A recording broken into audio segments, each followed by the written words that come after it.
Είσαι καλά? Είδα το χάρο με τα μάτια μου. Ο Γεράσιμος βγήκε. Το βοήθησα εγώ. Είναι τραυματισμένο στον ώμο από το καμάκι. Εμένα λίγο έλειψε να με πνίξει.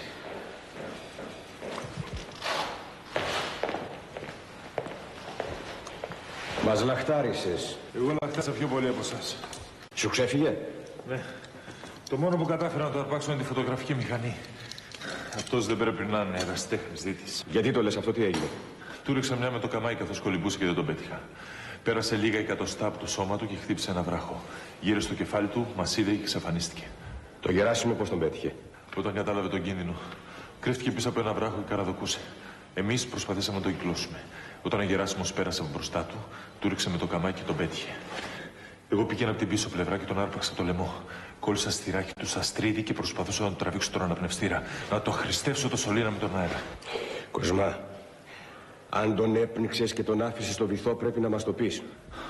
Όχι, δεν τον έπνιξα. Λέγε την αλήθεια, Κοσμά. Αυτός έτσι κι αλλιώς θα έβγαινε από τη μέση. Μην πάτε άδικα απόψε στο νησί. Την αλήθεια σας λέω. Όταν ήμουν στιράκι, το έκανε σαλισασμένος και με χτυπούσε με τον αγκώνα του στην κοιλιά. Αρχίσαμε να παλεύουμε σφίχτα αγκαλιασμένοι, να στριφογυρίζουμε και να πέφτουμε όλο και πιο βαθιά. Τη μηχανή πώς κατάφερες και του την πήρες? Την είχε κρεμασμένη στο λαιμό. Κάποια στιγμή τράβηξε μαχαίρι να με χτυπήσει, αλλά ευτυχώς την απέφυγα. Χαλάρωσα λίγο τη λαβή, του στραμπούληξα το χέρι και το μαχαίρι του έπεσε. Τα χάσε. Εγώ τότε άρπαξα τη μηχανή. Εκείνος έκανε να φύγει και μου τράβηξε το ρυθμιστή από το στόμα. Την ώρα προσπαθούσα να βάλω το ρυθμιστή να πάρω λίγο αέρα, εκείνος εξαφανίστηκε.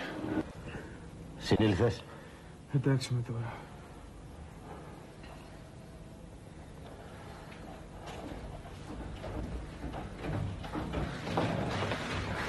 Πώς είσαι, Γεράσιμε? Καλύτερα. Το αίμα σταμάτησε να πονάω. Δεν φαντάζομαι να έχεις κανένα από τα γνωστά συμπτώματα. Της αποσυμπίεσης. Όχι. Συνήθως δεν παρουσιάζονται αμέσως, γι' αυτό σε ρωτάω. Όταν του έβγαλα το καμάκι από τον ώμο του και το πέταξα, πανικοβλήθηκα. Όμως ο πανικός μου βγήκε σε καλό. Κοίταξα το βυθόμετρο, είδα ότι ήμασταν στα 20 μέτρα. Και στην ανάδυση φρόντισα να μην ξεπεράσω την ταχύτητα που ανέβαιναν στην επιφάνεια οι φυσαλίδες της εκπνοής. Σταματούσες κάθε τόσο. Μετρούσες τα απαραίτητα λεπτά. Τα άφηνες να περάσουν για λόγους ασφαλείας. Όλα τα έκανα. Μην ανησυχείτε. Δεν είναι σε κατάσταση σοκ. Όπως είδες, Γεράσιμε, ήταν δύσκολο να σε βοηθήσω. Θα μας έτρωγε και τους δυο. Λες αλήθεια του σου ξέφυγε ή τον άφησες νεκρό στο βυθό? Μου ξέφυγε, Λουκά. Τότε τα πράγματα γίνονται ακόμα πιο δύσκολα. Ή ευκολότερα. Γιατί είδε και αυτό το χάρο με τα μάτια του και δεν νομίζω να ξαναεμφανιστεί. Εδώ όχι. Αν μας την έχουν αισθημένη όμως, μπορεί να εμφανιστεί με το φίλο όταν θα βρουν το ναυάγιο. Δεν θα προλάβουν. Σήμερα ή αύριο το πολύ θα έχουν βγει από τη μέση.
Ο ανιχνευτής μετάλλων. Του έδειξε πως είναι χρυσό. Σκέψου πόσα χρόνια θα είναι χαμένο στο βυθό, Τι λες να είναι? Είναι περσικό, είμαι σίγουρη.